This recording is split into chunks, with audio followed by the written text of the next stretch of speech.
Welcome to my channel Ayurveda and your health.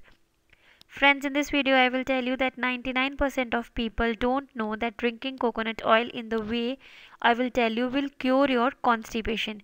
So if you are suffering with constipation, if you are having a problem of constipation, you have to drink coconut oil the way I will tell you. So if you want to cure your constipation, be with me and watch my video till end, and don't forget to like and share it with your friends.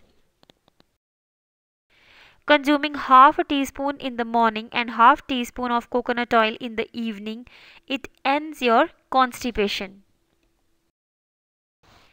It also provides relief in chronic constipation. For this, you can consume a half teaspoon of coconut oil in the morning and evening, increasing it by half a teaspoon daily and up to 4 teaspoons.